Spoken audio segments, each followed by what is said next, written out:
అందరికీ నమస్తే. తెలంగాణలో కాంగ్రెస్ ప్రభుత్వం ఏర్పాటై 100 రోజులు కావస్తుంది. ఈ 3 నెలల్లో రేవంత్ సర్కార్ చేసిన పనులు పక్కన పెడితే గత ప్రభుత్వంపై ఇలా చేసింది, అలా చేసింది, ఖజానా ఖాళీ చేసింది అన్న మాటలే ఎక్కువ వినిపిస్తున్నాయి. ఎన్నికల ప్రచారంలో ఇచ్చిన హామీలపై ఫోకస్ చేయకుండా మాజీ ముఖ్యమంత్రి కేసీఆర్ అంతా ఊడ్చుకుపోయిండు, మేము లంకెబిందెల కోసం వస్తే ఇక్కడ మట్టి కుండలు కనిపిస్తున్నాయని చెప్పి రేవంత్ సర్కార్ మాట్లాడుతుంది. అంతేకాకుండా రాష్ట్రంలో గత బీఆర్ఎస్ ప్రభుత్వం చేసిన ఎన్నో కార్యక్రమాలు తుడిచిపెట్టేందుకు అలుపు లేకుండా ప్రయత్నాలు చేస్తుంది కాంగ్రెస్ ప్రభుత్వం. తాజాగా తెలంగాణ రాష్ట్ర అధికారిక వెబ్సైట్ నుండి తెలంగాణ చరిత్ర పేజీని తొలగించింది రేవంత్ సర్కార్.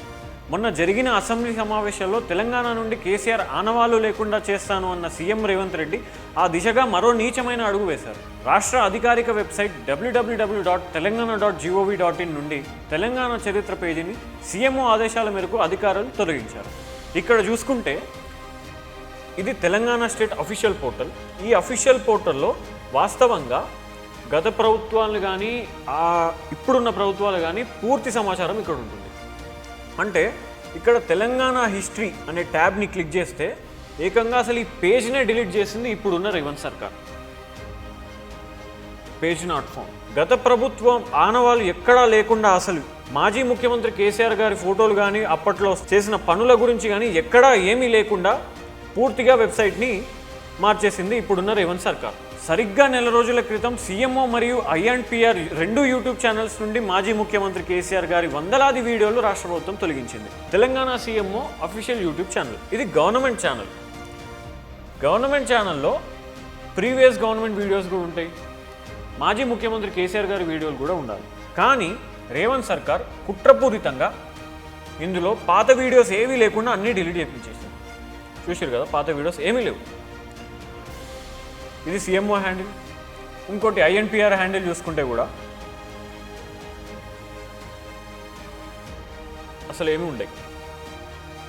పాత వీడియోలు మొత్తం డిలీట్ చేసేసింది. ఇలా తెలంగాణ చరిత్రను అసత్యాలతో తిరిగి రాసే ప్రయత్నం రేవంత్ సర్కార్ చేస్తుందని తెలంగాణ వాదులు ఆందోళన వ్యక్తం చేస్తున్నారు. గతంలో టీడీపీలో ఉన్నప్పుడు కాకతీయ తోరణం, తెలంగాణ తల్లి విగ్రహం టీఎస్ నుండి టీజీగా మార్చాలని ఆ పార్టీ తరపున మాట్లాడిన రేవంత్ రెడ్డి ఇప్పుడు కూడా కాంగ్రెస్ నుంచి సీఎం అయ్యాక కూడా అలాగే మాట్లాడుతున్నారు. మనం ఇందులో ఇంకో వీడియో చూసుకుందాం.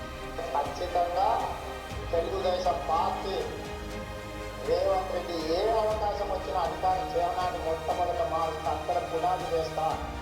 ఖచ్చితంగా తెలుగుదేశం పార్టీ రేవంత్ రెడ్డి ఏ అవకాశం వచ్చినా అధికార జీవనాన్ని మొట్టమొదట మారుస్తా, అక్కడ పునాది వేస్తా. ఇట్లా యూట్యూబ్ ఛానళ్ళలో కానీ స్టేట్ అఫీషియల్ వెబ్సైట్లలో కానీ గత ప్రభుత్వ ఆనవాళ్ళు ఎక్కడా లేకుండా రేవంత్ సర్కార్ వ్యవహరిస్తుంది. రేవంత్ సర్కార్ ఇప్పటికే తెలంగాణ చిహ్నం, తెలంగాణ తల్లి విగ్రహం, రాష్ట్రగీతంలో మార్పులు చేస్తామని ప్రకటించింది. వజ్రాలు, వైడూర్యాలు, బంగారు ఆభరణాలతో కిరీటాలు పెట్టుకుని తెలంగాణ తల్లి ఉంటుందా అని, ఇవన్నీ రాచరికాలని తెలంగాణ మహిళలందరినీ అవమానించారు. కాకతీయ తోరణంలో రాచరికపు ఆనవాళ్ళు అంటూ ఏవేవో కథలు చెప్పి తెలంగాణ తల్లి విగ్రహాన్ని చూస్తే ఓ సామాజిక వర్గ దొర గుర్తుకొస్తారని రేవంత్ రెడ్డి విమర్శలు చేశారు. ఈ విమర్శల్లో కేసీఆర్పై అక్కసు మాత్రమే కనిపిస్తుంది తప్ప ఎక్కడా సరైన ఆధారాలు లేవు.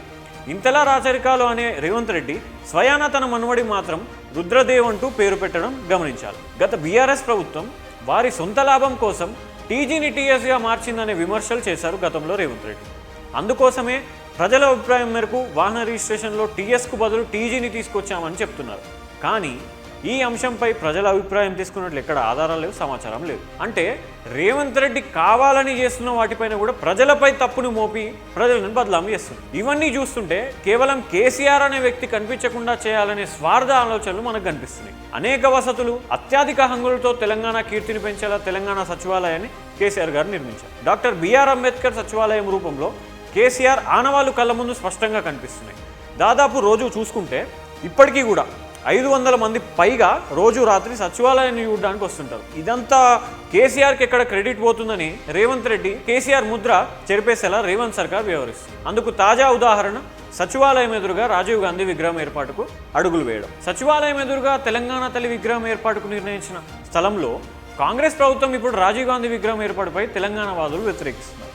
ఇదే తెలంగాణ ఉద్యమంలో సోనియా గాంధీని బలిదేవత అని విమర్శించిన రేవంత్ రెడ్డి తెలంగాణ ఏర్పడ్డాక బీఆర్ఎస్ పార్టీ అమరులకు నివాళుగా నిర్మించిన అమరజ్యోతి ముందు రాజీవ్ గాంధీ విగ్రహం పెట్టడం హాస్యాస్పదం. ఇవే కాదు, తెలంగాణ అస్తిత్వాన్ని దెబ్బతీసేలా కేవలం రాజకీయ లబ్ధి కోసం కాంగ్రెస్ చేస్తున్న కుట్రలు ఇంకా చాలానే ఉన్నాయి. బీఆర్ఎస్ ప్రభుత్వం చేపట్టిన ప్రతి సంక్షేమంపై అవినీతి మరకలు అంటించే ప్రయత్నాలు జరుగుతున్నాయి. యాదాద్రిని యాదగిరి గుట్టగా మార్చడం, అనవసరంగా నూతన జిల్లాలు ఏర్పాటు చేశారని ముద్ర వేసి వాటిని కుదించే ప్రయత్నాలు చేస్తుంది. అప్పటి కాంగ్రెస్ హయాంలోని ప్రాణహిత చేవెళ్లను మళ్లీ తెరపైకి తీసుకురావడం, మేడిగడ్డకు చేయాల్సిన రిపేర్లు పట్టించుకోకుండా తుమ్మిడిహెట్టుని కట్టి కాళేశ్వర మానవాలు లేకుండా చేయడం, యాదాద్రి భద్రాద్రి పవర్ ప్లాంట్లు ఆర్థిక భారం అంటూ నిందలు మోపి వాటిని పూర్తిగా పక్కదారి పట్టించి ఆఖరికి అమరుల జ్యోతి విషయంలో కూడా అవినీతి జరిగిందంటూ దానికి ఓ ప్రచారం చేస్తుంది. మాకు అధికారం ఇవ్వండి, ప్రజాపాలన అంటే ఏంటో చూపిస్తామంటూ ప్రజలను నమ్మించి అధికారంలోకి వచ్చిన కాంగ్రెస్ పార్టీ తీరా అధికారం చేపట్టిన తర్వాత ప్రజలు పాలన అనేవి పక్కన పెట్టిన రేవంత్ రెడ్డి కేవలం తెలంగాణ తొలి ముఖ్యమంత్రి కేసీఆర్ను ఎలా బదనాం చేయాలనే తపన ఎక్కువైనట్టు కనిపిస్తుంది. కేసీఆర్ను నిందించడమే పనిగా పెట్టుకున్న రేవంత్ సర్కార్ తెలంగాణ ప్రజల ఆత్మగౌరవాన్ని దెబ్బతీసేలా రేవంత్ సర్కార్ ప్రవర్తిస్తుంది. ఇకనైనా ఇలాంటి నీచ రాజకీయాలు ఆపేసి రాష్ట్రంలో ప్రజలు రైతులు పడుతున్న ఇబ్బందులపై దృష్టి పెట్టాలని తెలంగాణ ప్రజలు అలాగే తెలుగు స్క్రైబ్ కోరుకుంటుంది. Thank you.